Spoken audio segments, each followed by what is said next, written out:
Il y a les opérations, souvent, quand on a les bateaux, en une semaine, tu peux te faire 50 millions. Un soir, je venais de finir un bateau. J'ai mis $500 par là. Non, 1700. J'ai fini vers 18h. À 6h le matin, j'avais plus rien. Et à ce moment-là, tu perçois l'argent comment? C'est quoi ta perception par rapport à l'argent?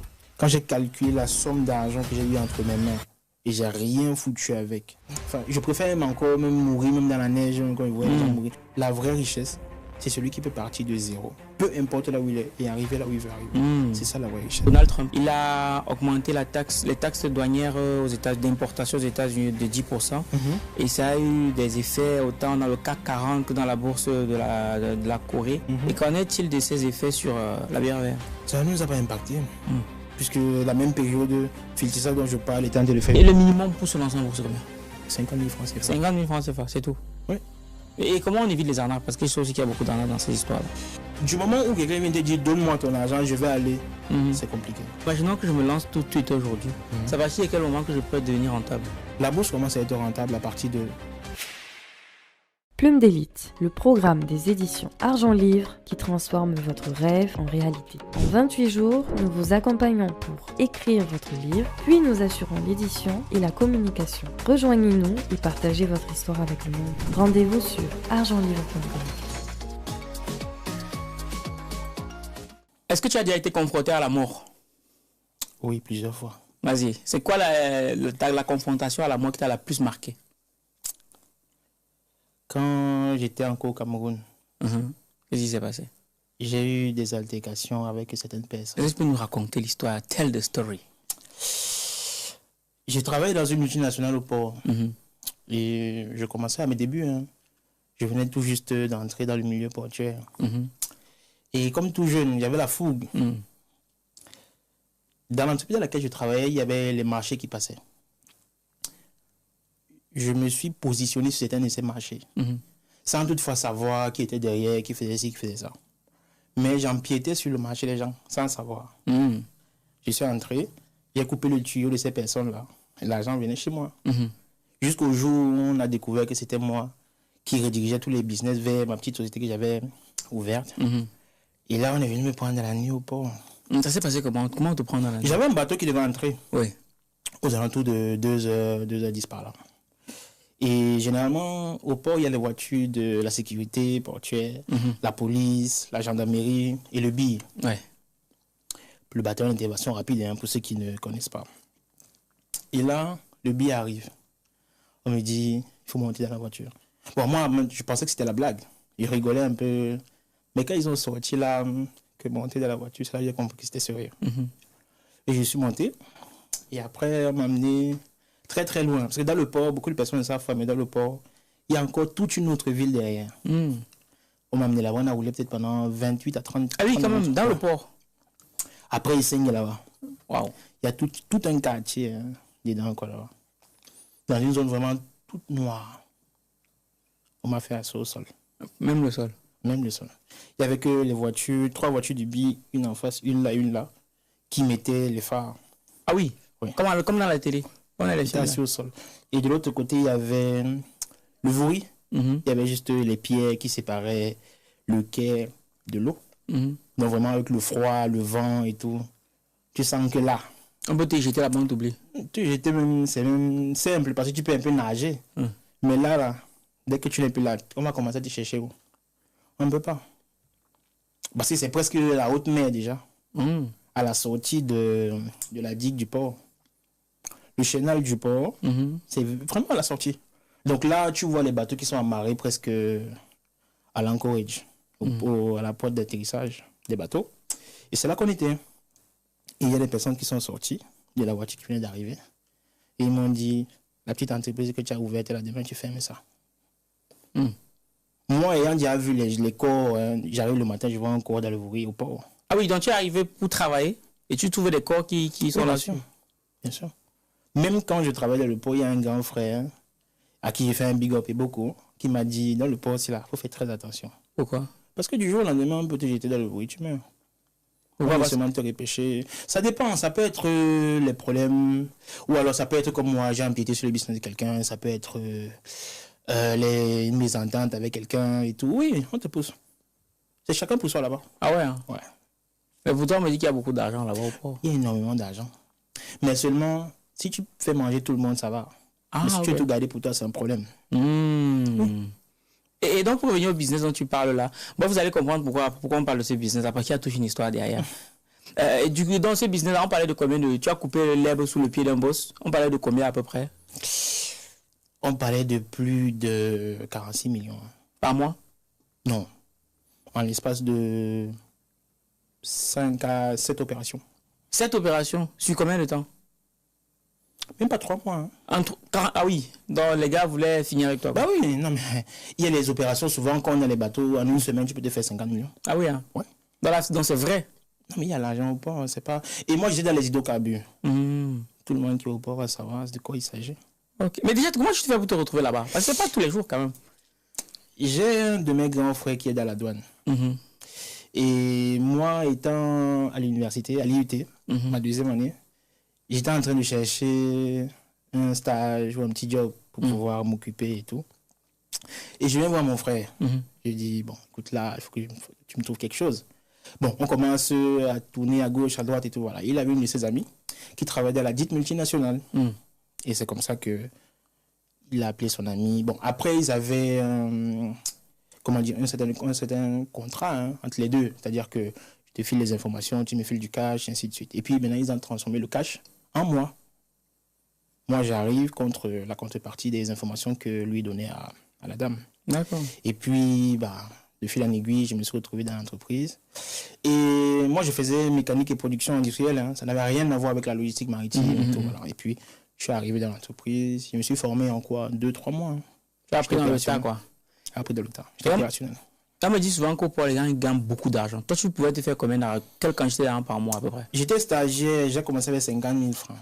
C'est même pas l'entreprise qui me payait, c'est la dame qui me payait. J'étais directrice des opérations. Elle me donnait 50 000 francs. J'apprenais encore le travail. C'était dur. Mais je me rappelle, le premier bateau que j'ai fait, c'est dans la nuit. Je suis arrivé. Celui qui me formait, entre guillemets, parce que même la formation qu'il me donnait là, c'était un peu compliqué. Mais bon, il connaissait le terrain. C'était ça l'avantage. On est arrivé sur le bateau. Il s'est fait $2 000 le même soir. Le même soir. Wow, l'équivalent de 1 200 000 à peu près. Et je précise qu'il bricolait l'anglais. Ah! Il parlait même pas, il bricolait vite fait là. Et quand j'ai vu ça, mais en $2 000, il m'a donné $100. Il m'a dit, bon, bats-toi. En un soir? En un soir. J'ai dit, tu as donné ton salaire du mois? Tranquillement, plus que mon salaire du mois. Plus que ton salaire du mois, ouais. J'ai dit, ok, d'accord, la fête, c'est là, ça commence à devenir intéressant. Et c'est là que j'ai commencé à creuser comment ça se passe, pourquoi est-ce que, jusqu'à ce que j'ai compris comment ça se passait. Et par bateau, bon, très humblement, je peux me faire 1500, 1700. Donc ça veut dire que si on a 2 bateaux la semaine, ça fait 3400. 3400, donc on est autour de 3-4 millions en une semaine. Donc par mois, facile, les bons mois, je peux faire 7 millions, 6 millions. Oui, tranquillement. Ok. Et ça, c'est pas le salaire. Non, on parle pas du salaire, juste les à côté. Ouais. Et comment tu dépenses cet argent? Tu es jeune, tu viens de commencer le travail, tu te dis que toute la vie t'appartient. Tu montes, tu descends, tu fais la fiesta, tu vas à gauche, tu voyages, tu viens. C'est ça. Et c'est quoi le truc le plus dingue que tu as fait avec cet argent-là? Alors là, le truc le plus dingue, j'en ai fait des conneries. Là, tu t'es dit que waouh, c'est n'importe quoi. C'est quoi que tu as fait? Alors, je me rappelle un soir, je venais de finir un bateau. J'ai eu $1 500 par là. Non, $1 700 par là. À peu près 2 millions, quoi. Ouais, j'ai fini vers 18h. À 6h le matin, j'avais plus rien. Mais tu as fait quoi? À la fête avec les amis. Qu'est-ce que vous avez acheté? On est parti dans les boîtes, on a fait la fiesta, on a fait ce champagne, on est sorti de là, on est parti, on a loué la voiture, on a fait ci. Bref, la belle vie en fait. C'était juste ça. Ok. Rien de concret. Rien de plus. Juste ça, s'amuser. Ok. Et à ce moment-là, tu perçois l'argent comment? C'est quoi ta perception par rapport à l'argent? J'avais déjà ce prisme-là. Comme on a sacralisé l'argent depuis tout petit, que non, l'argent est difficile à avoir, l'argent est ceci, l'argent est cela. Et puis, moi, depuis tout petit, je suis quelqu'un qui n'aime pas souffrir. Si je sais qu'il peut mettre le prix pour que ça se fasse, moi, je vais le faire. Donc, s'il faut que ton affaire, là, c'est 10 000, je ne vais même pas me tracasser à discuter. Je dépose les 10 000, je pars. Même si je peux discuter à 3 000, non, j'ai pas le temps. Je dépose ça, je pars. Donc, ce qui fait que l'argent, pour moi, c'était juste un toucher. Tu touches, tu sais que demain, ça va encore entrer. Et j'avais le prisme de si et meilleur demain. D'accord. Donc, il faut que je mange tout aujourd'hui. Donc, tu vivais à 2000 à l'heure? Oui, 2000 à l'heure. Ok, et ça dure combien de temps? Ça a dure pratiquement 2 ans et demi. Hein. Et tout l'argent que tu as accumulé, en 2 ans et demi, tu as accumulé combien? Tu as touché combien à peu près? 200 millions? Non, pas jusque-là. 100 millions? Un peu moins. Un peu moins de 100 millions Ouais. de francs CFA. Ouais. Ah, c'est une belle somme. Et tu as fait quoi de ces 100 millions? Rien du tout. Ouais. Tu as dépensé dans l'argent, la fête, les femmes. Ouais. Tu avais combien de femmes? Combien de copines? Oh là là. C'est chaud, hein. On va dire peut-être plus d'une trentaine. 30 go? Ouais. Et tu les gérais comment? Non, mais après, bon, tu gères, c'est aujourd'hui, c'est fini. Demain, tu pars chez l'autre. Après, tu cherches l'autre. Après, tu cherches l'autre. Bon, tu as la titulaire qui est là. Bon, ça souffle. La titulaire est là. Mais bon, après, tu sais quoi, tu es jaune, tu as le teint commercial, tu as l'argent. Bon, dis-moi qui peut te résister là-dedans, la personne. C'est comme ça que tu lances. Ok. Et donc, après ça, je te retrouve à DHL. Ouais. Et comment ça se passe pour que tu te retrouves à DHL? Déjà que je perds mon travail. Pourquoi? À Pourquoi tu Supermarché. On avait fait venir quelqu'un qu'il fallait que je forme. Bon, moi, je le prenais comme un ami, bon, pas un ami, mais bon, un collègue avec qui on devait travailler dans le même service. Mais c'est lui qui est parti me vendre. Par rapport à ton entreprise, donc qui a failli te coûter la vie? Non, non, Ah, ok. même pas. Même pas. Là, c'était après. Là encore, ça va, je gérais tranquillement. J'avais pas encore l'esprit de créer une entreprise parce que c'est après, ça a oublié que j'ai créé l'entreprise pour que les marchés passent, ainsi de suite. Mais là, il est arrivé, je le formais parce qu'il est arrivé toujours via la DO. Et elle m'a dit, non, il faut lui apprendre le métier. Que j'ai commencé à lui apprendre le métier et tout. Et au moment où ça commence à gâter, c'est quand je me rends compte que j'arrive un lundi, la DO me dit, mais pourquoi sur le bateau tu as fait ça, ça, ça? Je dis, mais attends, il n'était pas là. D'habitude, j'ai fait ça, personne ne parle. Pourquoi quand j'ai fait ça avec lui, j'ai commencé à prendre du recul? Je lui ai demandé, mais comment il a fait pour savoir ça? Il me dit, non, mais Emma s'est couée, Emma. Et puis, c'est comme ça qu'il a vendu la mèche. Et à partir de là, j'ai commencé à prendre mes distances.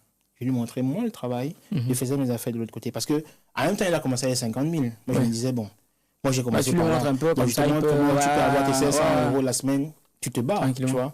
Bon, moi, je ne savais pas que derrière, lui voulait m'évincer et tout. Et puis, il a tellement bien fait son truc avec les preuves, les vidéos de si, les enregistrements, il a montré la déo et tout. Et puis, du jour au lendemain, j'ai reçu la lettre me disant que bah, c'est fini. Donc, du jour au lendemain, plus rien. Plus rien. Et donc là, tu te retrouves, tu as combien dans la poche? J'ai fait 1 mois, j'avais même pas 300 000. Hein. Avec tout l'argent que j'ai eu. Oui. J'avais même pas 300 000 dans la poche. Et donc, comment tu fais? Tu te retrouves à DHL? À DHL, j'avais un grand frère qui m'a envoyé enfin, il m'a dit, OK, il y a telle personne qu'on veut à DHL, une personne de la communauté, bon, essaie de postuler et tout. Envoie ton dossier à tel monsieur. C'est comme ça que j'ai envoyé mon dossier. Et puis, je me suis retrouvé à DHL. J'ai commencé à Yaoundé. J'arrive à Yaoundé un lundi matin. Je rencontre aussi un grand frère de la communauté qu'on est dans le même village. Moi, je ne le connaissais même pas, mais il a grandi avec mon père, mes oncles et tout. Et on se voit, c'est lui qui me tient la main, il commence à me montrer le travail. Et en 1 mois, top chrono, j'étais opérationnel sur le système de DHL, que j'avais jamais vu, j'avais jamais, rien du tout, j'étais opérationnel. Et à partir de là, j'ai commencé à développer, bien sûr. J'ai commencé à développer, à rencontrer les gens, à savoir comment ça se passe. Et je commence à gérer les colis de Vision 4, du grandissime Amourbine. Et c'est comme ça qu'en gérant ces colis, je me retrouve en train de faire par semaine peut-être 1,5-2 millions, tranquillement. D'accord. Et c'est aussi que tu m'as raconté plus ou moins l'histoire. Et c'est qu'il y a un épisode dans tes différentes transactions, tu te retrouves enfermé dans un placard. Est-ce que tu peux nous raconter ça? Tu te retrouves enfermé dans un placard à cause d'une femme. Comment ça s'est passé? Ça, il pense que tu as déjà une confrontation avec la mort. Comment ça s'est passé ça? Non, je suis arrivé. Il y avait une dame qui est venue, je ne vais pas citer le nom. Elle est venue récupérer un de ses colis à DHL. Et puis la façon dont je l'ai traité, ça l'a vraiment marqué. Parce que quand même une femme de pouvoir lui parler d'une certaine façon, c'est quand même un peu... C'est surprenant pour ces gens, pour ces personnes-là. Et moi, je lui ai parlé vraiment tranquillement, hein, comme si de rien n'était. Je m'en fous de son titre. Elle vient, fait ce qu'elle a à faire. Je fais ce que j'ai à faire et puis basta. Je lui ai remis les colis. Et ce jour-là, en toute honnêteté, elle était jolie.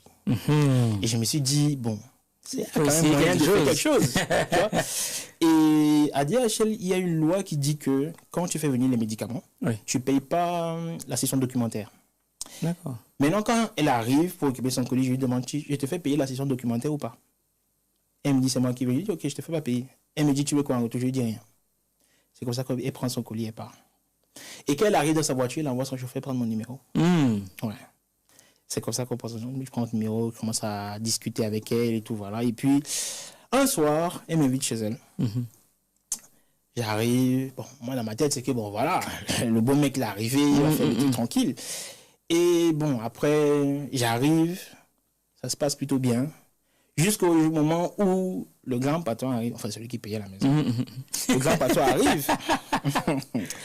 Et bon, maintenant, dans la panique et tout, il faut que je me mette quelque part. Ouais. Elle me met dans le placard. Elle me met dans le placard. C'est dans le placard, là, donc maintenant que, bon, je vois les choses, j'entends des trucs et tout ce qui va avec, tout, voilà. Et quand je sors de là, je sors, je touche le goudron comme ça, je dis, bon. Là, Déjà, quand tu es dans le placard, comment tu te sens? non, mais tu transpires, hein, de partout. Je ne savais même pas comment les oreilles transpirent, mais tu transpires de partout. Pourquoi tu transpires autant? Tu as Non, peur de parce quoi? que là, si le grand patron, là, te voit, là, Ouais. mon frère, c'est quoi on a fait à Mathilde Hugo? C'est rien Ah ouais? par rapport à ce qu'on devait me faire. Rien du tout. Quand tu dis grand patron, c'était quelqu'un de vraiment Oui, puissant. bien sûr, très très puissant même. C'est-à-dire que l'une des personnes qu'au Cameroun on ne touche pas. Pas du tout. Et tu savais ça ou pas? Je savais. Avant de te retrouver Je chez savais. Mais Ah. je savais pas que c'est lui qui gérait les lieux. Ah, je savais ok. qu'il gérait, parce qu'elle m'avait dit qu'elle a une relation avec quelqu'un de haut placé, parce que c'est quelqu'un qui aime le pouvoir et tout. Mais je ne savais pas que voilà, c'était aussi proche, et tout, voilà. Je ne savais pas. Et donc quand je le vois, douche froide, hein, douche vraiment glaciale. C'est-à-dire que même l'Antarctique n'est pas glacé comme ça. Ouais. Et là, tu vois défiler toute ta vie. Là. Ah ouais. J'ai même pas dit à ma mère au revoir. C'est mon père. Il me dit pas. Ah oui, oui, oui, tu vois tout là. Ouais. Et là, tu restes là pendant des heures, des heures, des heures. Ça a duré combien de temps à peu près? Facile 6 heures. Hein. 6 heures. Ça a dû durer une éternité. 6 Ah, heures, ça c'est long. Non, je ne savais pas que je pouvais être debout dans un endroit étroit sans bouger pendant 6 heures. Je ne savais pas, honnêtement. Je ne pouvais même pas savoir que je pouvais faire ça un jour dans ma vie. Mais bon, je l'ai fait. Et donc, il s'en va.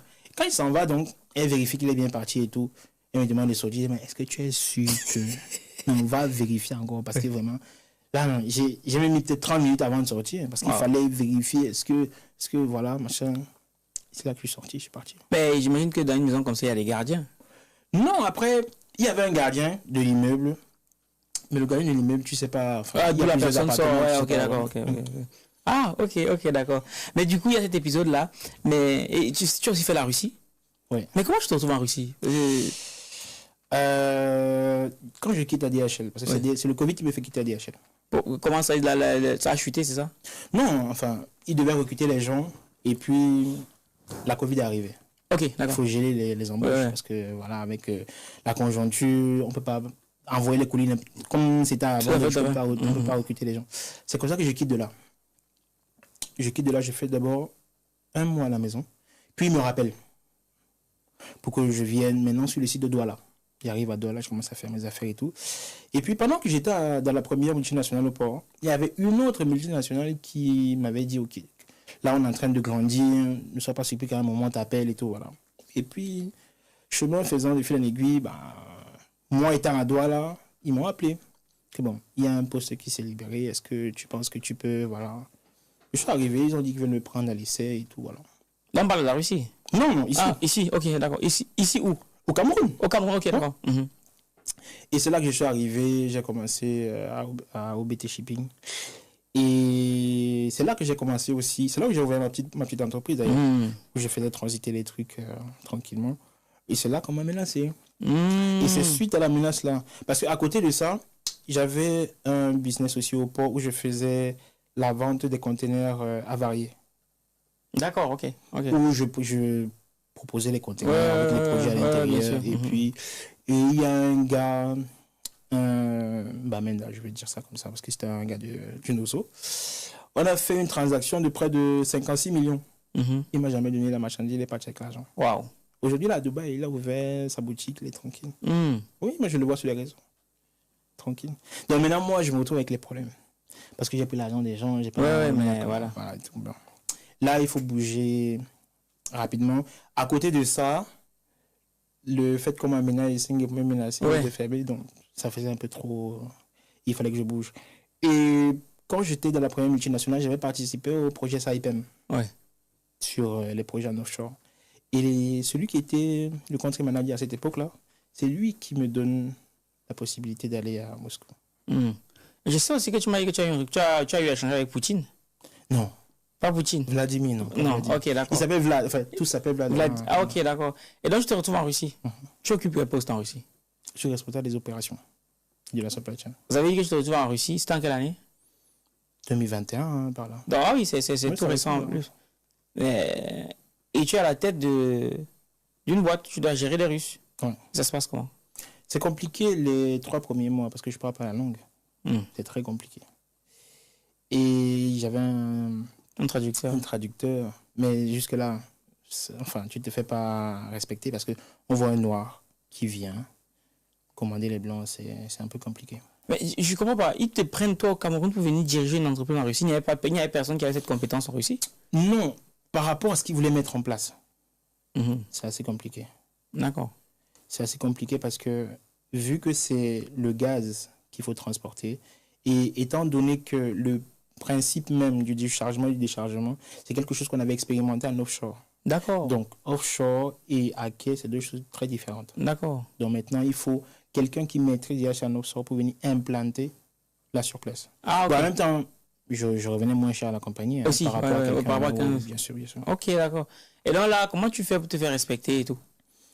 Une petite anecdote.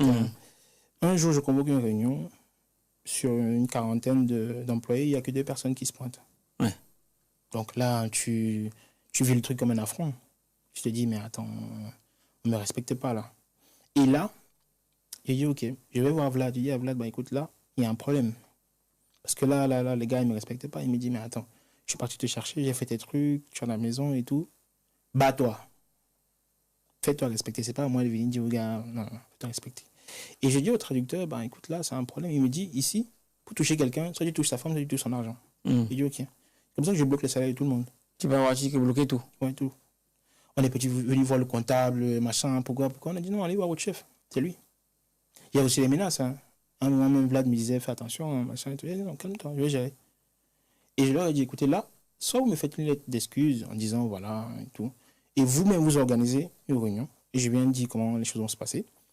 Et puis, on va débloquer l'argent de tout le monde. Celui qui fait ça aujourd'hui, il débloque son argent aujourd'hui. Il y a les mères d'enfants qui ont fait ça, j'ai débloqué ça tout de suite. Et c'est comme ça que le respect s'est installé tranquillement. Et tu as géré la boîte combien de temps? Avant, facile, presque un an, hein, avant que les bombardements ne commencent. Et ton quotidien en Russie, ça ressemble à quoi? Parce que la Russie est reconnue comme étant un pays très fermé. Vu de l'extérieur, oui, ça paraît comme ça, mais vu de l'intérieur, pas du tout. Ah ouais? Non, pas du tout. D'accord. Et le racisme? Moi, je ne l'ai pas vécu, hein, personnellement, non.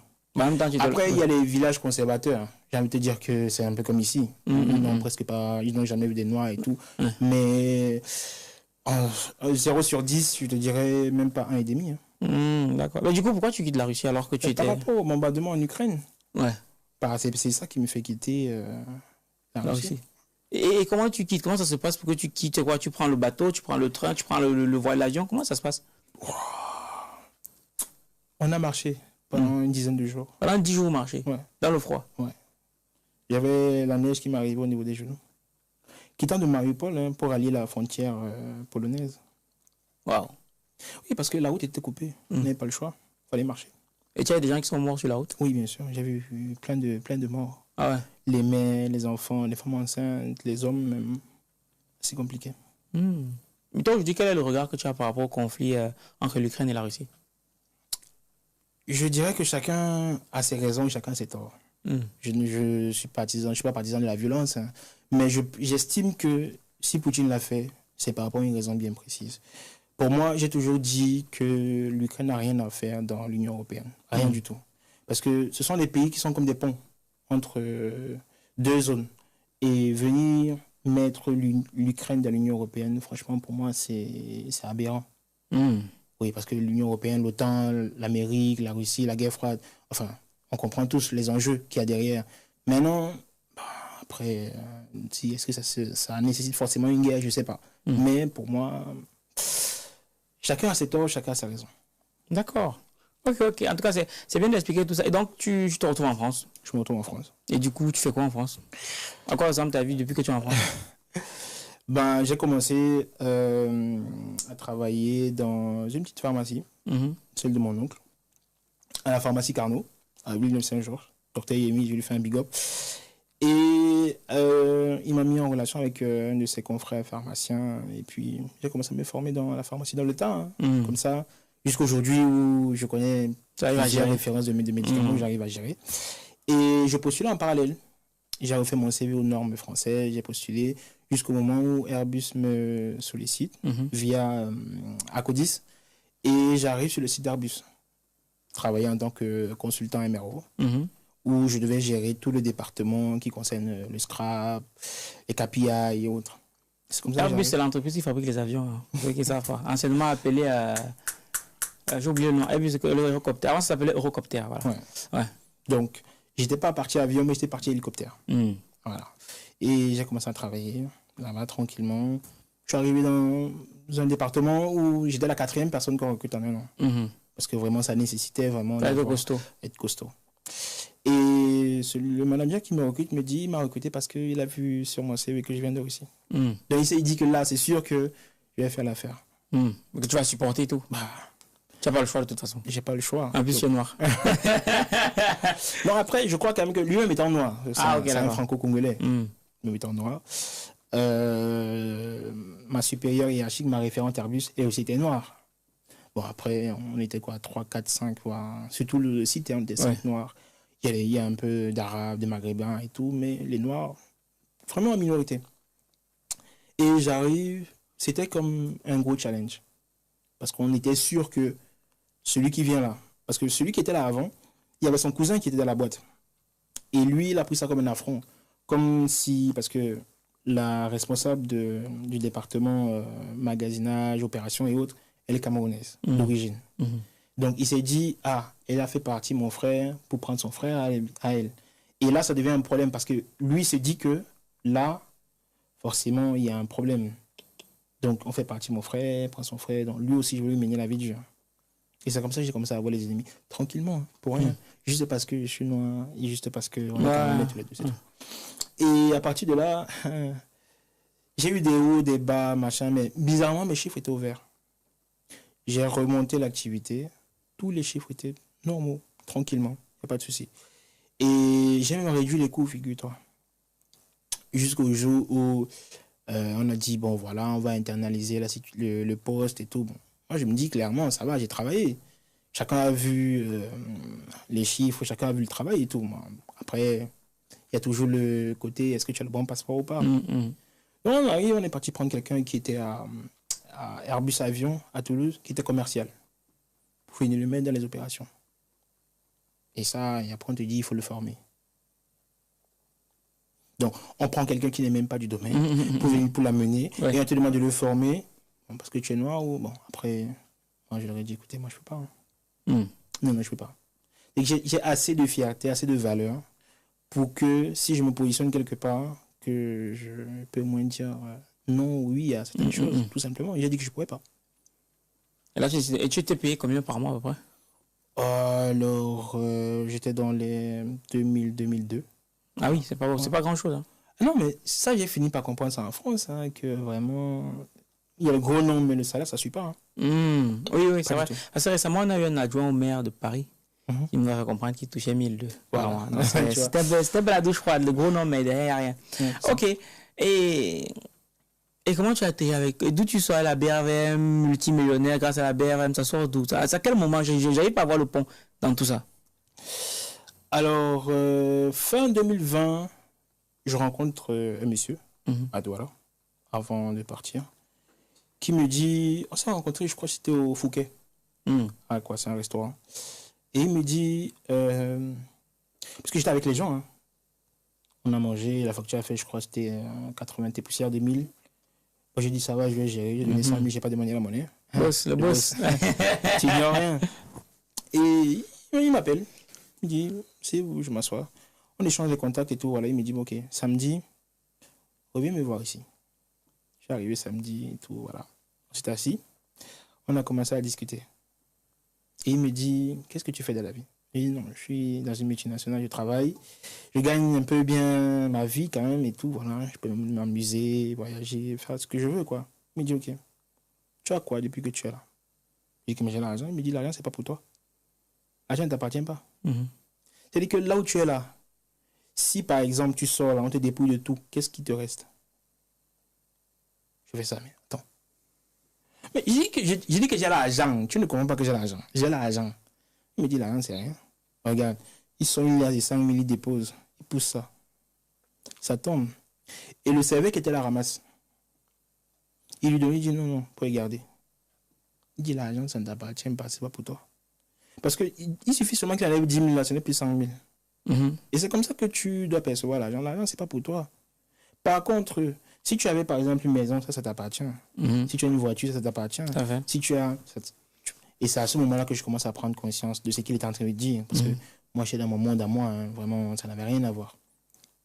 Et il me dit, fais un exercice. Tu as commencé à travailler quand je dis en 2018. Il me dit, ok, de 2018 jusqu'à aujourd'hui, essaie de voir combien tu as déjà touché.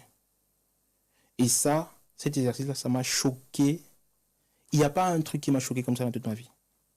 Quand j'ai calculé la somme d'argent que j'ai eu entre mes mains et j'ai rien foutu avec. Non, mais c'était... Enfin, je préfère même encore même mourir, même dans la neige, même quand je voyais les gens mourir. Parce que ça, vraiment, c'est comme si c'était à mort. Et c'est là que je prends conscience du truc que, bon, en même temps, j'ai touché l'argent, mais j'ai rien fait avec. En gros, gagner beaucoup d'argent ne signifie pas que tu es riche. Rouler dans les grosses voitures ne veut pas dire que tu es riche. En fait, tu n'as rien. Parce que si on t'enlève tout ça aujourd'hui, tu n'as rien. Tu ne peux pas te refaire. Et c'est à partir de là qu'il a commencé à m'expliquer que la vraie richesse, c'est celui qui peut partir de zéro. Peu importe là où il est et arriver là où il veut arriver. C'est ça la vraie richesse. C'est pas le matériel, c'est pas l'argent, c'est pas les maisons, c'est rien du tout. Parce que si demain il n'y a pas tout ça, tu es sûr qu'avec la valeur que tu as, tu peux recommencer, peu importe le lieu, de zéro, et atteindre la liberté financière que tu cherches. Ça, c'est la richesse. C'est sur ces belles paroles que je vais te souhaiter la bienvenue, ma personne personnelle. Bonjour, ma personne personnelle. J'espère que tu vas bien. Tu l'auras bien compris. Aujourd'hui, on a... Moi, je l'appelle l'ancien riche qui se refait. Tu vois. Il a été confronté à la mort à plusieurs reprises, mais tel un phénix, il a pu renaître de ses sangs avec son petit chapeau rouge. Pour ceux qui sont au Burkina Faso, ils comprendront. Pour ceux qui étaient au week-end de l'écrivain du Burkina Faso, ils comprendront. C'est le gars avec la tenue blanche et le chapeau rouge. Bref, si vous êtes intéressé par tout ce qui est investissement dans la BRVM, restez bien concentrés parce qu'on va aborder quelques sujets qui dérangent par rapport à cela et puis vous saurez comment vous positionner. Ok Charles, pour ceux qui te découvrent aujourd'hui, ta caméra est là. Qui es-tu? Merci déjà pour cette opportunité que tu me donnes. On va voir si à la fin tu me diras encore merci. Alors je suis Charles Junior Moutapam. Il y a un ami qui m'a dit récemment que on s'est défini pas par le métier qu'on fait ou par les études qu'on a fait. Donc, je suis quelqu'un qui a fait des études dans la supply chain management et qui est en train de terminer son MBA en management de projet. Et accessoirement, je suis promoteur d'une start-up, SPI Group, qui fait dans l'investissement, dans le fashion, dans la supply, dans tout ce qui est tech et IT. Ok. C'est quoi le pire conseil qu'on t'a donné sur l'argent? Le pire conseil qu'on m'a donné sur l'argent, c'était... l'argent est dur à chercher. L'argent est difficile. Mais c'est pas le cas? Non. Comment ça? L'argent est partout. Oui, c'est partout. Mais est-ce que ça veut pourtant dire que c'est facile de l'avoir dans les poches? L'argent n'est pas perdu. On ne cherche pas l'argent. On fait quoi? On se forme, on prend l'information et on gagne l'argent. Ben ça semble facile à dire, mais c'est pas facile à faire. Ça fait des années que je me forme, je ne suis pas multimillionnaire en euros. Parce que tu ne veux pas. Non, c'est pas parce que je ne veux pas. Ça dépend de ce que tu fais. Bon. Ça fait combien d'années que tu fais dans la BRVM? Ça va faire 4 ans déjà. 4 ans, ok. Oui. Et c'est quoi tes résultats aujourd'hui? Aujourd'hui... Ne nous amène pas dans les concepts bizarres. En termes de cash, aujourd'hui, total cumulé de tous mes comptes, 11 380 000. En quel... 1000 quoi? Euros, francs CFA. Okay. Non, pas euros, j'arrive. Bientôt là. Ça arrive. Mais ça fait 4 ans pourtant. Oui. Non, mais alors, les 2 premières années, c'était des années vraiment où je me formais en même temps. Donc, je me formais et je mettais à côté. Donc, je n'avais pas encore tous les mécanismes qui me permettaient de gagner une plus-value ici et autres. Donc, ces 2 premières années, ça compte pas. Réellement, on va prendre les 2 dernières années où, voilà, en quelques mois, j'ai pu multiplier fois 4 ce que je gagnais avant. D'accord, grâce à la BRVM. Ouais. Ok. Et c'est quoi le meilleur conseil qu'on t'a donné en termes d'argent? Le meilleur conseil qu'on m'a donné en termes d'argent, c'est que l'argent n'est rien. Plume d'élite, le programme des éditions Argent Livre qui transforme votre rêve en réalité. En 28 jours, nous vous accompagnons pour écrire votre livre, puis nous assurons l'édition et la communication. Rejoignez-nous et partagez votre histoire avec le monde. Rendez-vous sur argentlivre.com. L'argent n'est rien. Est-ce que tu peux aller plus loin? Alors, l'argent n'est rien, ça n'appartient à personne. Donc, il ne suffit pas de l'avoir. Il suffit de savoir l'utiliser. C'est pour ça qu'on dit l'argent n'est rien. Et quand tu dis savoir utiliser, ça parle de gestion des finances, gestion financière. C'est un sujet que tu sembles plutôt bien maîtriser. Et comment tu gères tes finances? Alors, personnellement, j'ai une gestion assez froide d'un côté et assez souple de l'autre. Oui. C'est-à-dire que dès que je reçois l'argent, je me paye l'euro moi-même. C'est-à-dire que mes épargnes, je commence à ne pas mettre d'argent dans mes épargnes avant de gérer le reste. Donc, si je mets dans mes épargnes 1 000 euros et qu'il me reste 1 000 euros, que mon loyer c'est 1 200, je me bats. Donc, c'est pour ça que je dis, je gère ça de façon froide. Et la flexibilité, c'est qu'à des moments, je peux me permettre de faire un truc, un extra ou pas. D'accord. Okay. Mais souvent, on dit argent, ça rime avec émotion. Pourquoi l'argent rime avec émotion? Non. Ok. Qu'est-ce qui te fait dire ça? Si tu veux avoir l'argent, tu dois mettre les émotions de côté. Parce que le premier outil qui te rend pauvre sont les émotions. Et peut-être qu'il faut... Est-ce que c'est pas mieux de gérer ses émotions plutôt que de dire qu'on efface totalement ses émotions? Parce que est-ce que c'est possible d'effacer ses émotions? C'est bien possible, moi je le fais. Je te prends un exemple tout simple, tout bête. Pour nous qui sommes dans la diaspora, le facteur premier de stress et d'appauvrissement, c'est la famille en Afrique. Et aujourd'hui, moi, je suis capable de dire à mes parents, écoutez, vos besoins, là, ça peut attendre. Je gère dans mes problèmes. Sauf si c'est un cas vraiment d'urgence, où vraiment mon père ou ma mère, ils sont couchés là à l'hôpital, vraiment, il faut un truc là rapidement.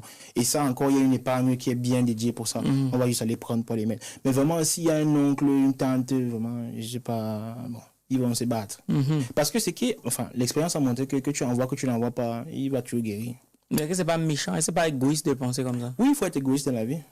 Parce que si tu n'es pas égoïste toi-même, tu ne pourras pas avoir suffisamment d'énergie et suffisamment d'argent pour aider les autres.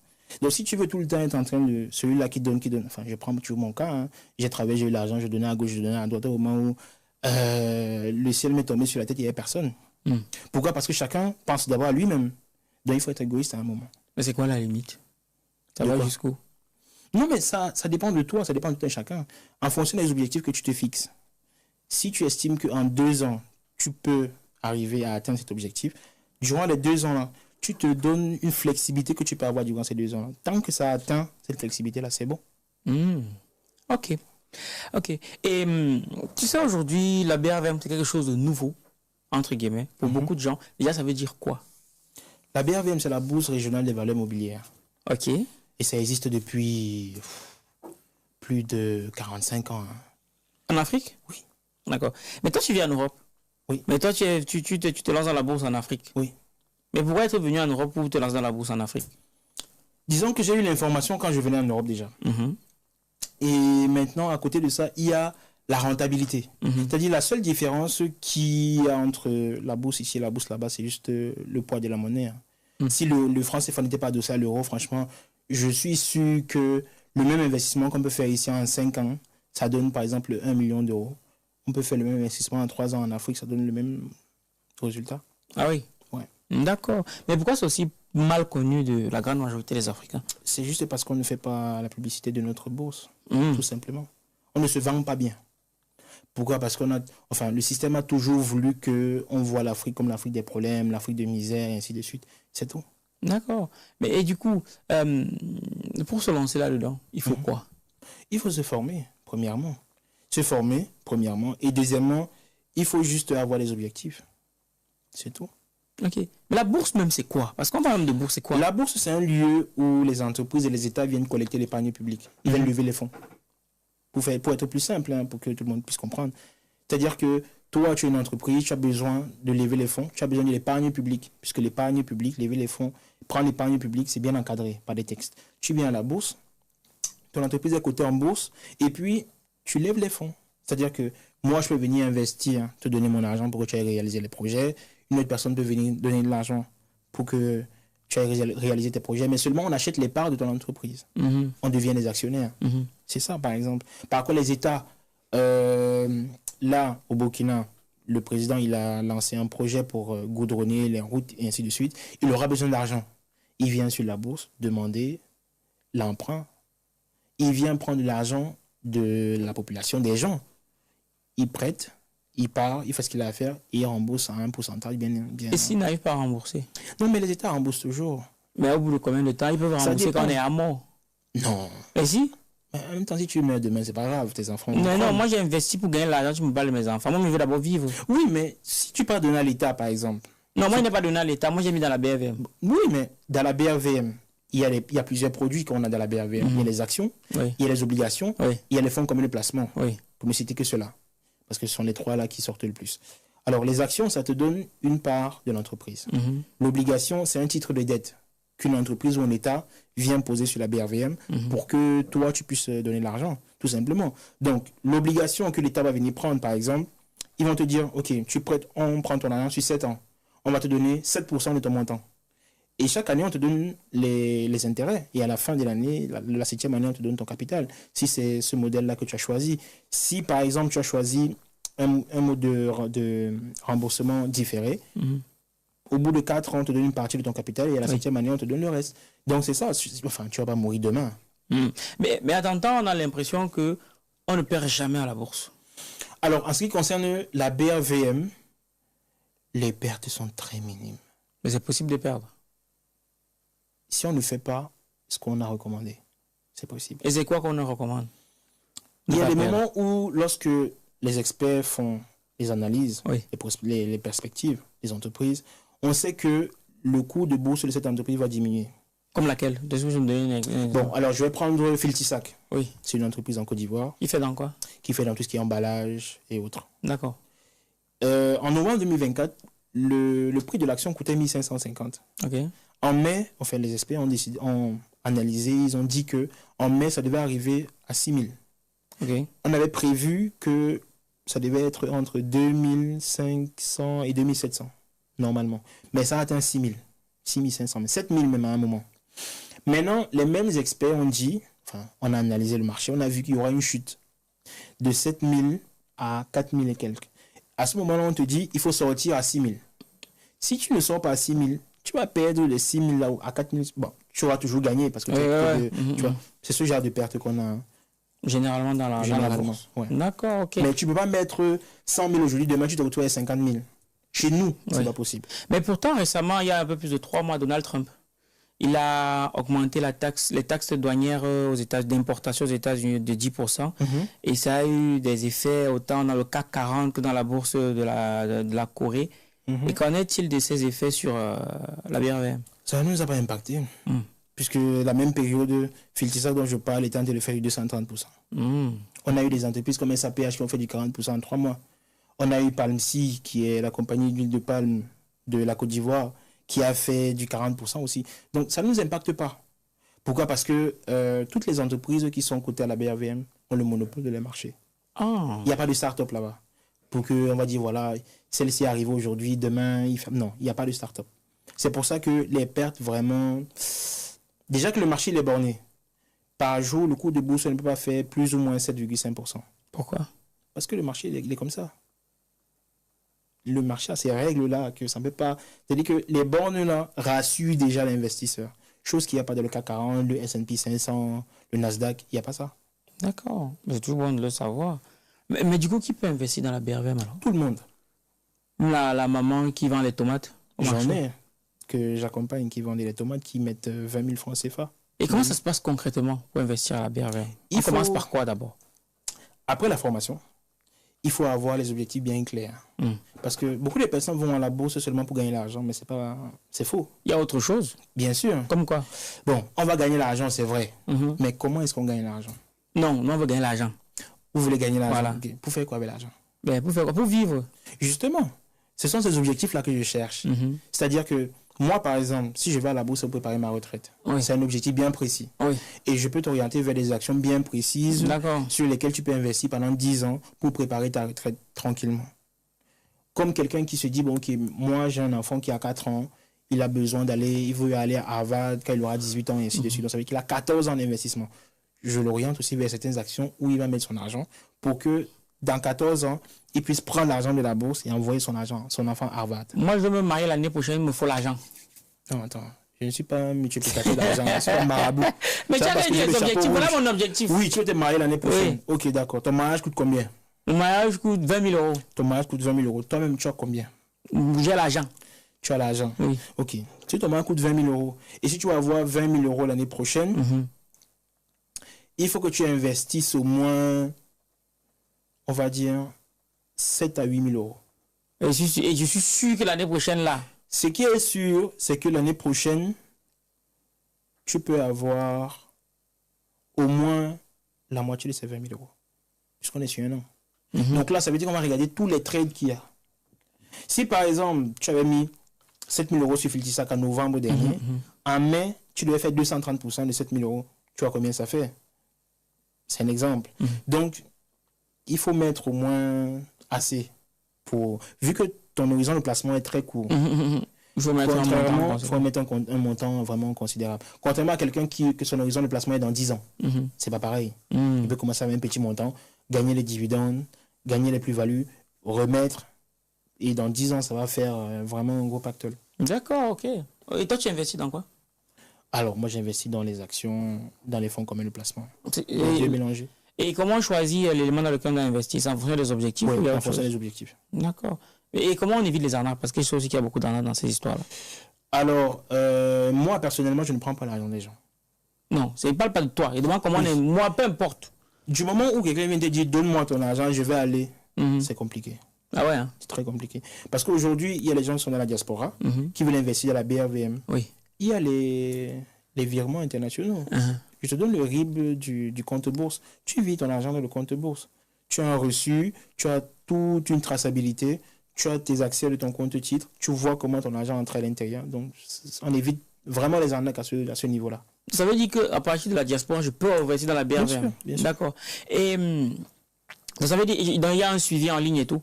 Oui, bien sûr, tu as une plateforme où tu vois tout ce que tu fais comme achat, comme vente, quel est le cours du marché, et ainsi de suite. Il y a une plateforme qui est dédiée pour ça. D'accord. Et, ok, si je dois me former, ça prend combien de temps pour se former, pour investir dans la bourse? Moi, je forme les gens en 3 mois. 3 mois. Ouais. À partir du premier mois, ton compte titre est ouvert, hein, tu peux commencer à faire les investissements. Ok, mon compte est ouvert. Je dois passer combien de temps par jour dessus? Oh, même pas 30 minutes. Hein. Même pas 30 minutes. Et c'est quoi que je fais pendant les 30 minutes là? Je contrôle seulement comment ça évolue. Est-ce qu'il y a des... Alors, du moment où tu as viré ton argent, tu vérifies si ton argent est placé. Si ton argent est placé, tu passes juste tes ordres de bourse. C'est-à-dire que je vais te conseiller d'acheter peut-être 4 ou 5 actions en fonction du montant que tu as à l'intérieur de ton portefeuille. Le temps d'acheter les 4 ou 3 actions là, c'est juste le temps là que tu passes. Le mois prochain encore ça arrive, du moment où tu places ton argent, tu attends dès que l'argent est placé, tu reviens te positionner. C'est tout. Tu ne passes pas même pas une journée, c'est énorme. Mais, et pendant la formation, qu'est-ce qu'on apprend pendant 3 mois l'accompagnement? Alors, moi, l'accompagnement, le premier mois, c'est d'abord l'éducation financière. Je fais la structuration de tes finances. Parce qu'il y a beaucoup de personnes qui ont une capacité d'épargne qui peuvent l'augmenter. Oui. On fait la structuration de tes finances. Si tu as des dettes, on gère d'abord les dettes. Ensuite, je te montre comment est-ce qu'investir à la BRVM. Et le 3e mois, je t'accompagne dans ton investissement. Tu dis que tu me montres comment gérer les dettes. Tu es banquier? Non, pas forcément. Il ne faut pas forcément être banquier. Encore que la BRVM, il y a beaucoup de banquiers qui ne connaissent pas, qui ne connaissent rien du tout. Que dalle à ça. Oui, en effet. Mais comment un ancien riche peut venir montrer aux gens comment gagner l'argent? J'estime que je suis passé par là. C'est pas parce qu'il a divorcé que c'est ce qu'il faut presser dans le mariage? Oui, ça dépend. Si tu as été divorcé, que tu as pris conscience du fait de pourquoi tu as divorcé, ça c'est autre chose. Si tu as divorcé, que tu es resté en mode beau gars qui a les lunettes et tout, c'est compliqué. Moi, j'étais dans ça, j'ai pris du recul, je me suis formé, j'ai cherché l'information. Aujourd'hui, je sais ce qu'il faut faire Et puis, je me sens légitime pour pouvoir accompagner ces gens-là. Tu sais ce qu'il faut faire, c'est donc où alors? Mais quand tu vas mener les gens, toi, tu n'es pas encore arrivé. Comment ça, je ne suis pas encore arrivé? Moi, j'ai mes objectifs. 2030, normalement, je dois y avoir mes 10 millions d'euros posés. La dernière personne qui a dit ça, il disait qu'il devait être milliardaire en 2025. Aujourd'hui, il n'est pas millionnaire. Non, ça dépend de lui, mon frère. Ça dépend de lui. Moi, 2030, là, c'est sûr. Voilà. Tant que la BRVM existe, c'est sûr. Mais qui ne dit pas que ça va fermer demain? C'est que non, comme il y a beaucoup de trucs bizarres aussi chez nous, des fois. Non, ça ne peut pas. C'est pas un Ponzi par hasard? Non, ça peut être un Ponzi. Pourquoi ça ne peut pas être un Ponzi? Tout simplement. Par exemple, on était à Ouaga, il y a la Sonabel. C'est la compagnie qui distribue l'électricité. Comment est-ce que tu peux entendre, concevoir même que l'entreprise peut fermer demain? Dans la Sonabel aussi, il y a la bourse? Non. Mais comment est-ce que tu peux concevoir que l'entreprise va fermer demain? C'est pas possible. Il y a ces équivalents dans la bourse. Oui. Comme quelle entreprise? La CIE, par exemple. Ils font dans quoi? La même chose, mais en Côte d'Ivoire. Ah, ok, d'accord. Parce que pour être coté en bourse à la BRVM, il y a beaucoup de conditions. Beaucoup. Et vraiment, quand tu vois une entreprise qui est cotée, c'est qu'elle a respecté ces conditions-là. D'accord. C'est pour ça qu'il y a beaucoup d'entreprises chez nous en Afrique qui ne peuvent pas être cotées parce que ces conditions-là ne sont pas respectées. Et moi, ok, je me lance, je suis novice. C'est quoi les critères que je dois regarder dans une entreprise qui est cotée à la bourse avant de me dire, ok, je me mets dedans? Est-ce que toutes les entreprises qui sont cotées à la bourse sont forcément rentables? Non. Voilà. Mais comment ça se fait qu'elles se retrouvent là alors? Non, mais elles ont été cotées depuis des années. Oui. Depuis des années, elles font des performances. Maintenant, il y a des années où d'autres performent moins que d'autres, ça c'est sûr. Je prends par exemple le cas de Total Côte d'Ivoire qui a eu une baisse l'année passée. Bon, ça ne veut pas dire que le chiffre d'affaires n'était pas bon ou le bénéfice n'était pas bon, mais par rapport à ce qu'on attendait, ce n'était pas ça. En fonction de ce que tu cherches, en fonction de tes objectifs, il y a certaines entreprises qui sont là, que tu sais qu'elles donnent toujours des dividendes, par exemple. Ou alors le capital augmente toujours. Par exemple, si toi tu veux investir pour ta retraite, Nestlé, c'est une valeur sûre. La cible, Société Ivoirienne des banques, c'est une valeur sûre. Où tu sais que chaque année, il y a toujours une évolution. Quand tu regardes les rapports des 30 dernières années, tu vois que chaque année, il y a une évolution.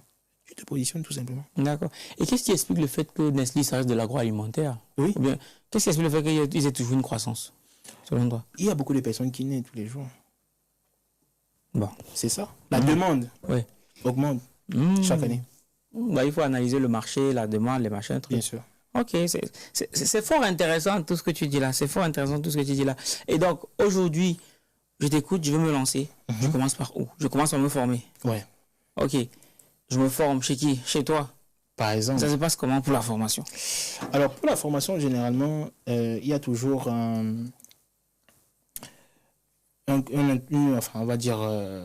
entretien que je passe avec toute personne qui vient pour comprendre un peu le mindset de la personne. Parce que honnêtement, je me suis rendu compte que ça ne sert à rien d'amener quelqu'un dans la bourse si la personne ne sait pas ce qu'elle vient chercher là-bas. On veut tous gagner l'argent, hein, mais en fonction de comment tu diriges ton argent, tu peux être millionnaire ou pas. D'accord. Voilà. Donc, moi, il y a des gens que j'ai refusés. Hein. Il y avait une dame, elle est ici, je crois qu'elle est dans le 95 ou 94, un truc du genre. Elle a 6 000 euros par mois, net. Elle n'arrive pas à épargner 350 euros. Ah oui. Bon, il y a un problème, c'est pas la bourse qui va venir résoudre ça. Donc, ce genre de personnes, moi, je travaille pas avec ce genre de personnes. Parce que la bourse ne va rien arranger. Il ne faut pas que demain, ça ne marche pas, ou alors ça marche, tu prends, tu fais ce que tu as à faire, et tu dis que non, demain, tu as pris ceci et tout, ça n'a pas marché. Non, c'est pas ça. L'entretien qu'on fait me permet déjà de savoir où est-ce que tu vas. Est-ce que c'est possible de te rediriger ou pas? Si c'est possible de te rediriger, ok, d'accord. Je vais faire l'analyse de tes finances. Maintenant, j'analyse uniquement ce que tu me donnes. Si ce que tu m'as donné, c'est correct, tu auras à la fin des résultats corrects. Si ce que tu m'as donné comme produit que j'analyse et qu'il y a des couacs quelque part, il y aura aussi des couacs dans l'argent que tu vas avoir. Donc, après l'analyse là, je mets maintenant un plan d'action en place sur les 3 prochains mois. La structuration des finances, la formation et tout ce qui va être intelligence boursière. Et maintenant, je t'accompagne à l'investissement. C'est-à-dire que je suppose que toi, tu ne vas pas lire les rapports des entreprises chaque mois ou chaque trimestre. Tu n'auras pas le temps. Donc, moi, je vais lire pour toi. Et maintenant, quand je te conseille ou alors quand je te fais une suggestion de, par exemple, toi, tu veux avoir l'argent pour payer tes factures, tu n'auras pas les mêmes actions que celui qui veut, par exemple, investir pour sa retraite ou pour l'éducation des enfants. Donc, toi qui veux avoir l'argent l'année prochaine pour tes factures, tu dois prendre telle ou telle action. Tu te positionnes.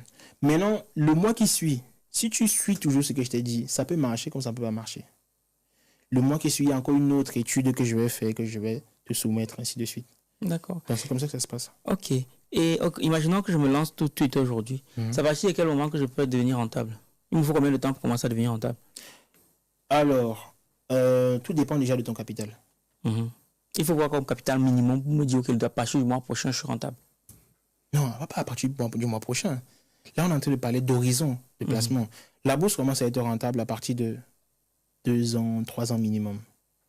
Là, tu vois une vraie rentabilité. Ouais. C'est-à-dire que tu peux mettre, par exemple, 1 million la première année. Ouais. Tu gagnes peut-être 100 000 francs. OK. La deuxième année, tu commences à gagner 250, 280 000. Là, tu vois qu'on commence à parler quand même des montants un peu intéressants. Et ainsi de suite. Maintenant, s'il y a un trade entre ces 2 années-là, tu peux te retrouver à avoir, par exemple, 500, 700 000 sur le trade. Juste sur le trade, là. Donc, ça fait que l'année-là, tu peux te retrouver facilement à 1 million. D'accord. OK. Donc, c'est comme ça. Et le minimum pour se lancer en bourse, c'est combien? 50 000 francs CFA. 50 000 francs CFA, c'est tout? Oui. OK. Mais qu'est-ce qui fait en sorte que les gens soient aussi sceptiques? 50 000 en soi, c'est rien, tout le monde les a. Oui, bien sûr. Non, beaucoup de personnes veulent mettre aujourd'hui et gagner demain. C'est la patience, là, que les gens n'ont pas. La discipline que les gens n'ont pas. Parce que dans la bourse, il faut mettre l'argent tous les mois. C'est une épargne que tu fais. Ok, ouais, c'est important de le rappeler. C'est une épargne que tu fais chaque mois. Bien sûr. D'accord. Plutôt que de laisser l'argent dormir à la banque, c'est autant de mettre à la bourse. Totalement, totalement. Ok. Pour moi, quand quelqu'un reçoit son salaire, il y a 3 types d'épargne qu'il doit avoir. L'épargne de sécurité, pour tous les coups durs qu'on peut avoir. L'épargne de projet, pour toi qui voulais te marier l'année prochaine, par exemple, c'est un projet. Et l'épargne d'investissement. C'est l'épargne d'investissement là que beaucoup de personnes soit mettent sur le lit, soit laissent dormir à la banque sur un compte courant. Et l'inflation gratte ça chaque année. Or, si tu prends cet argent que tu mets dans la bourse chaque année, tu as de la plus-value. Oui, en effet, en effet. Et lorsque je mets mon argent à la bourse, il peut venir retirer à n'importe quel moment. Bien sûr, c'est le tien. C'est pas pour quelqu'un. D'accord, ok. Peu importe le montant. Peu importe le montant. Surtout que la BRVM, ils ont encore revu les textes et on pouvait mettre voire 4 à 1 semaine le nombre de jours pour pouvoir retirer son argent. Maintenant, c'est 2 jours. 2 jours. Et c'est intéressant, surtout la partie où on dit que c'est l'épargne là, l'épargne qui est rentable. Ça devient super intéressant.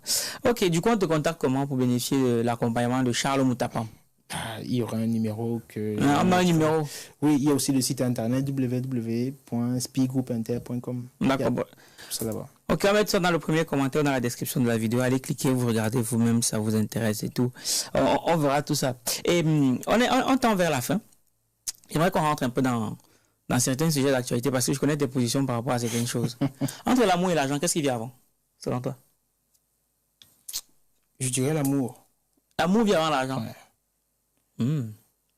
Parce que quand tu as le bon amour, tu peux avoir l'argent à tout moment. Mais quand tu n'as pas le bon amour, l'argent fuit. Quand tu n'as pas le bon amour, est-ce que tu peux expliquer? Je ne suis pas sûr de comprendre. Alors, quand tu es avec quelqu'un qui regarde la même direction que toi, vous pouvez facilement faire l'argent ensemble. Peut-être que, oui, regarder la même direction, ok. C'est ça l'amour. C'est pas les affaires de je t'aime pas, ça on s'en fout. Si vous regardez vers la même direction, vous pouvez faire l'argent ensemble. Si vous regardez vers la direction opposée, l'argent aussi vous fuit. Ouais. Toi, tu préférais l'amour d'abord avant l'argent. Oui. D'accord. Je ne m'attendais pas à ça. Étant donné que c'est un monsieur qui dit qu'il fait dans la bourse. Ok, top. Si on te mettait 2 minutes, c'est pas la personne que tu penses. Okay. 2 minutes en face de Donald Trump, quelle est la première question que tu lui poserais? C'est pourquoi? Quoi, pourquoi? L'exploitation, pourquoi? L'exploitation de l'Afrique. Pourquoi? Mais pour gagner plus d'argent. Justement, pourquoi ne pas être partenaire? Pourquoi ne pas être partenaire? Oui. Peut-être parce qu'en étant partenaire, il gagnera moins. En soi, les États-Unis n'ont... Enfin, l'Afrique n'a rien à voir aux États-Unis, de mon point de vue. Rien du tout. Aujourd'hui, ils ont fait des beaux trucs. On nous vend le rêve via les réseaux sociaux, mais l'Afrique n'a rien à envier par rapport aux États-Unis. C'est-à-dire qu'ils nous ont plongé dans une sorte de prisme qui fait en sorte que on reste à l'intérieur. Et eux, ils nous montrent comment ils ont émergé, mais pourtant, c'est l'Afrique qui fait en sorte que tout ce beau monde-là puisse... Pour toi, la région, c'est l'opium du peuple? Oui. Pourquoi? Parce que c'est avec ça qu'on est venu nous assujettir. En Europe aussi, il y a la religion. C'est pas pareil. C'est-à-dire? C'est pas pareil dans le sens où ce sont les Européens qui ont créé ça. Donc ils avaient besoin que leur peuple continue à croire en ce qu'ils ont appelé Dieu, paradis, machin et tout. Mais chez nous, c'était plus pour venir piller. Donc ils sont venus, ils nous ont donné le rêve qu'ils ont appelé la Bible, la religion, tout ce qui va avec, pour mieux piller ce qu'il y a sous nos pieds. Je ne trouve pas que la religion vient avec des vertus, des valeurs. Quelle valeur, quelle vertu? Par Tu exemple, viens avec quelque chose, voler les trucs chez moi, tu dis que ça a des vertus. Non, mais par exemple, aime ton prochain comme toi-même, le pardon, la tolérance, ce sont des valeurs qui à la base sont religieuses. Bon, aime ton prochain comme toi-même. Quel est le blanc qui t'aime? Combien de fois as-tu été victime de racisme ici? Première question. Il y a beaucoup de... Je ne vais pas dire ça, il y a beaucoup de blancs. Tous les blancs ne sont pas racistes. Sinon, Non, on serait tu pas as ici. dit tous les blancs ne sont pas racistes. Mais sur 100 blancs, Ouais. il y en a au moins 60. Bon, C'est plus de la 60. moitié. Bon, ça, c'est reste ton expérience Bien sûr, personnelle. bien Ok. sûr. Bien sûr. Donc maintenant, tu as dit aime ton prochain comme toi-même. Tu as encore dit quoi d'autre là?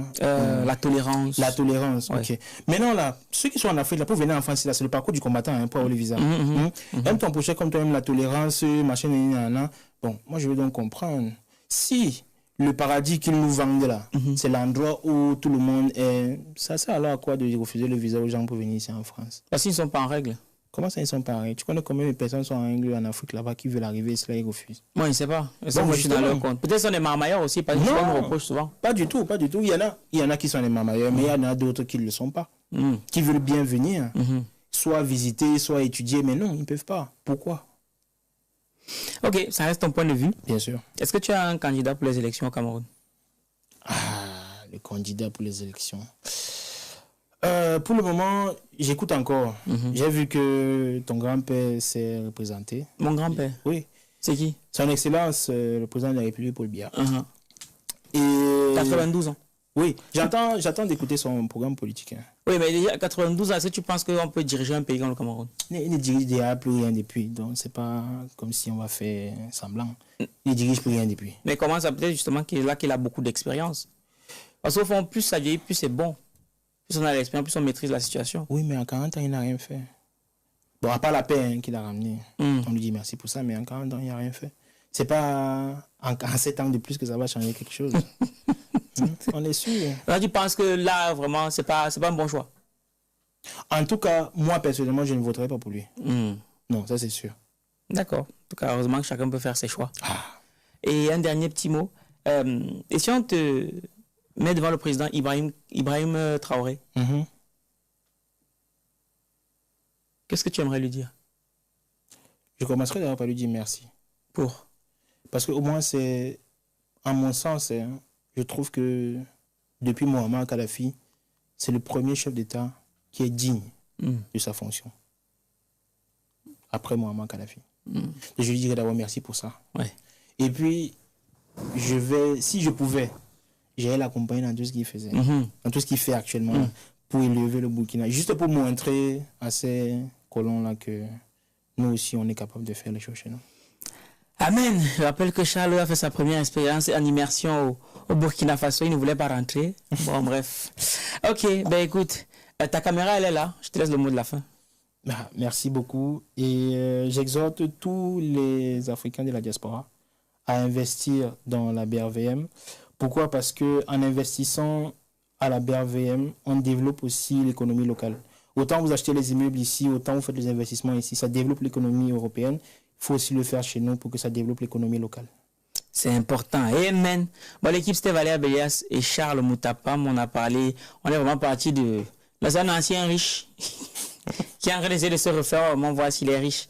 Mais en tout cas, au vu de ce qu'il arrive à faire, au vu des résultats qu'il a, tout laisse à penser que voilà, il y a vraiment quelque chose à faire. Mais voilà, en tout cas, il m'a donné envie de me lancer dans la bourse. Donc, je vais me lancer BRVM là, ça fait un moment que ça me talonne, je vais me lancer. Et je vais revenir vous dire aussi, si ce qu'il nous dit là, c'est vrai ou pas. Mais tout le monde à croire que c'est vrai. Donc, si vous avez aimé, n'hésitez pas à liker, commenter, partager. C'est ça qui nous donne de la force et qui nous montre qu'il y a de la valeur dans ce qu'on vous partage. Et surtout, n'hésitez pas à aller dans le premier commentaire, dans la description, pour entrer en contact avec Spire Group, pour savoir ce qu'ils proposent. L'entretien, c'est gratuit, j'imagine. Oui, bien sûr. Voilà, c'est gratuit. On dit que vous pouvez en compte 50 000 francs. Si chaque mois on met 20 000 francs comme ça, même pour rien, je pense qu'il y a beaucoup de gens qui peuvent le faire, quoi. Donc, je ne saurais terminer cet épisode sans remercier Fanel Gimfac de Bandrio qui était à la régie sans qui on n'aurait pas pu enregistrer. Cet épisode est enregistré en direct de Ultimate Pod. Vous connaissez déjà en région parisienne. Donc, si jamais vous souhaitez bénéficier d'un espace comme celui-ci pour vos émissions, c'est là. Vous allez sur le site internet ultimatepod.fr et tout y sera. Cela étant dit, on est ensemble comme en décembre et on se ressent. Minakano. Toi, tu me fais parler le nom des gens ici là. Plume d'élite, le programme des éditions Argent Livre qui transforme votre rêve en réalité. En 28 jours, nous vous accompagnons pour écrire votre livre, puis nous assurons l'édition et la communication. Rejoignez-nous et partagez votre histoire avec le monde. Rendez-vous sur argentlivre.com.